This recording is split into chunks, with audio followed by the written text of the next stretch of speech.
CNBC TV 18's Women and Money series, Financial Quotient, powered by For Her, an investor education and awareness initiative of Aditya Birla Sun Life Mutual Fund. Hello and welcome to CNBC TV 18's Women and Money series presents Financial Quotient, powered by For Her, an investor education and awareness initiative by Aditya Birla Sun Life Mutual Fund. I'm Sumaira Abdi. Today, we're going to help you understand where your best opportunity lies when it comes to investing in gold. So join us as we discuss the ways of investing in gold, gold ETFs and more. And for that, we're joined by Kiran Telang, co-founder and director of Dhanayush Capital Services. Hi, Kiran. Good to have you back on this web series. But you know, already Indian households have one of the highest, collections of gold in the world, right? Deposits of gold. Do we really need to learn more about gold? And, because most of the deposits are physical, I guess it's time for us to learn about, how else, what are the other ways, paper gold as we call it. So which are the different ways that people can look at buying gold henceforth? Well, you rightly said gold has actually been a favorite all along since generations in India. And I think we are the biggest gold holders in the world. But things have changed on how gold can be bought, how it can be stored, and what are the benefits and other things for other options that are available now, which were not available a few years back. So currently, I would say, obviously, there is physical gold in the form of jewelry that people have been traditionally using. Uh, People have now started buying gold coins, bars. So those options are available. So these are the physical options which were there since a very long time. The newer age versions have come in the form of gold ETFs, gold mutual funds, and sovereign gold bonds.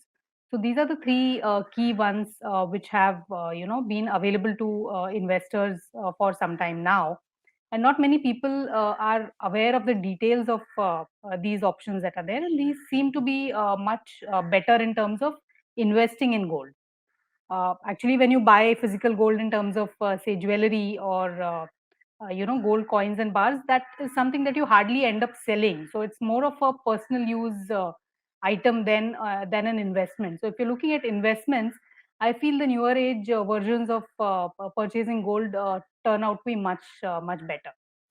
Kiran, between the new versions, say the most popular being the sovereign gold bond or the gold ETF, um, uh, you know, is there much differentiation over what an investor must prefer? I mean, how do you decide which of the paper routes do you take? Well, each of the options has its own pros and cons and its own method of operational convenience. So it depends on what a person is most comfortable with. Then they can choose between the three options that are available. So let me give you a bit of a detail in each of these. So gold ETF is something that you can buy in your demat account.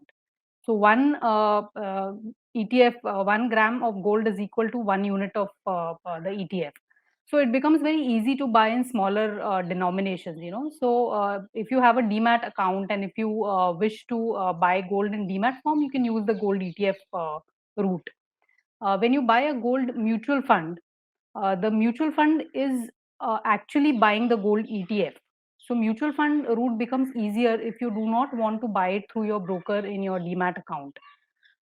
You can buy it like you buy your other mutual funds using an SIP route, like you do your SIP in equity and debt funds. Similarly, you can do an SIP in a gold mutual fund as well. When you look at a gold sovereign gold bond, these are bonds issued by Government of India through RBI, and there are tranches which are declared. RBI declares certain dates within which these bonds will be available for subscription. So when these bonds are available, you can invest your money in these bonds. The only thing here is that it comes with a 8-year. It's an 8-year product, and it is having a lock-in of 5 years. So you cannot sell these bonds before 5 years. So there is that liquidity issue with the sovereign gold bonds. But on the other hand, the sovereign gold bonds are much better on the taxation front, because if you continue holding it till maturity, that is till the end of 8 years, your profits on that are totally tax free. So that is the biggest benefit of sovereign gold bonds in terms of taxation. And apart from that, they offer you actually a 2.5% interest every year on the amount that you're holding. So that is something that you're actually getting back money on, whereas in other funds there are expenses which you bear, and you don't get back any return on an annual basis. Even though 2.5% is very less, but it is still beneficial in terms of costing if you compare the options that are available. Kiran, for people who are already holding physical gold, what is the recommendation? Should they move some of that to paper gold, or is it only for fresh purchases? See, physical gold moving to paper gold will actually involve selling the gold that you're holding. So the cost will be there. So once when you're buying, the cost in the physical gold is already there in terms of the making charges that you're bearing.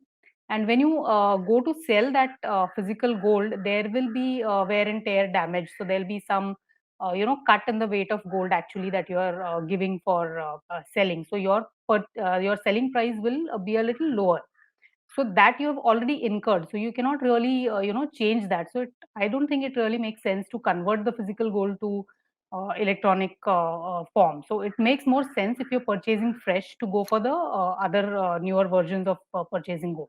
The other thing is that a lot of people buy gold as as an investment avenue, right? Should gold be looked at as an investment, or should it be looked at as a hedge in the Indian portfolios? See, when we actually create portfolios, the way a good portfolio should be created is that it should have a balance. So it should have different kind of investments which do not move in the same direction at all points in time. So in that perspective, gold is inversely proportional. The returns on gold are inversely related to returns in equity and debt. So generally, when the equity markets are falling, you will see gold rising.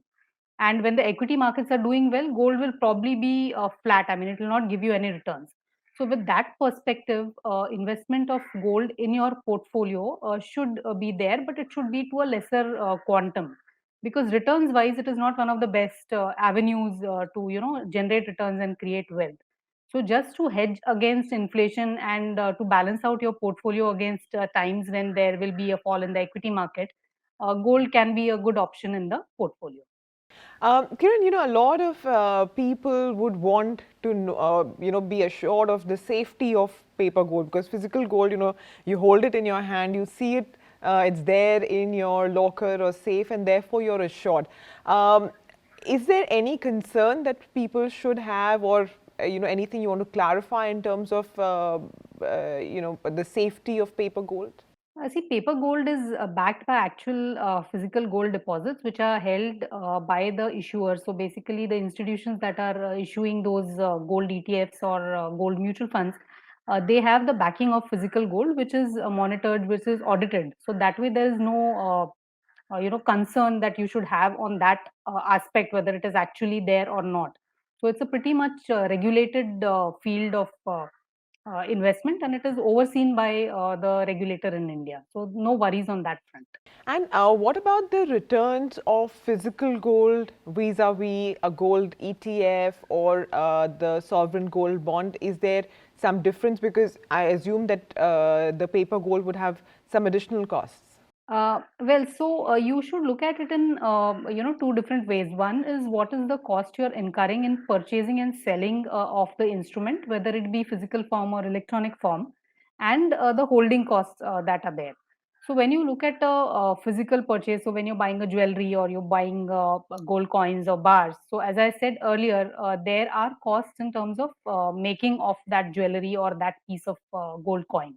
So that's how you lose out on at purchasing itself.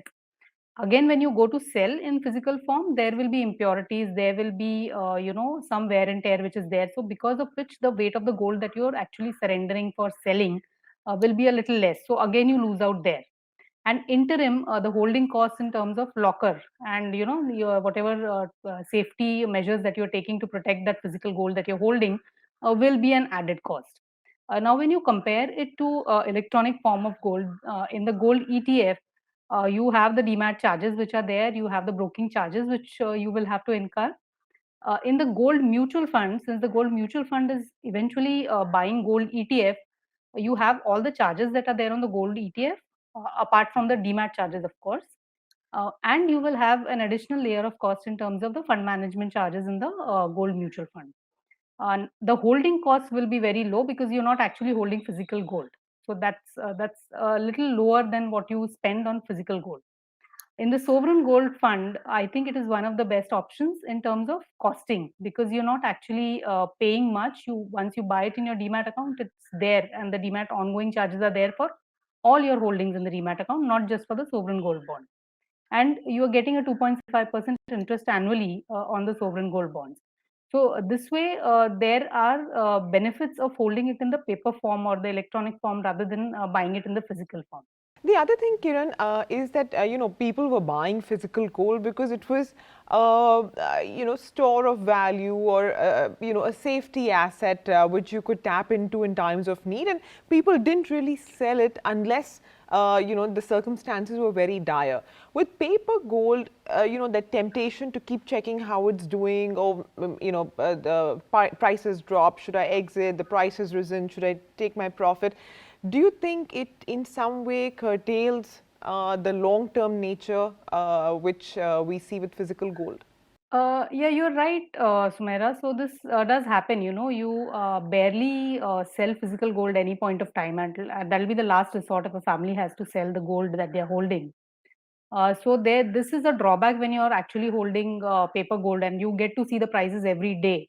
And buying and selling is very easy, just at a click of a button, or call to your broker. So that way it becomes simpler. And yes, that is a major drawback that I see in terms of the temptation to sell. But as we discussed earlier, holding physical gold, I would say, is more of a personal use concern. Whereas, if you're looking at investing, I think holding gold makes more sense, because then it becomes easier to rebalance when you're rebalancing your portfolio.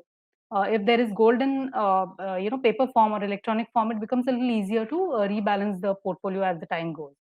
And again, we should also be mindful of the fact that gold again should be looked at a long term portfolio. Like you consider your equity holdings, in a similar way look at your gold holdings as a part of your long term portfolio, instead of something that you will be trading day in and day out, because that will actually not help you much, and it'll end up making you spend more money on the trading that you do on the gold. That's right. Kiran, thank you very, very much for joining in and for talking about gold. And gold is one of those things which we think we know everything about. Well, guess what? There are a lot more things that we have learned today. So we have Kiran to thank for that. With that, we're going to wind up. I hope this has been a learning experience for everybody who's watching, and we look forward to hearing your thoughts and comments. Stay safe. CNBC TV 18's Women and Money series, Financial Quotient, powered by For Her, an investor education and awareness initiative of Aditya Birla Sun Life Mutual Fund. Mutual fund investments are subject to market risks. Read all scheme-related documents carefully.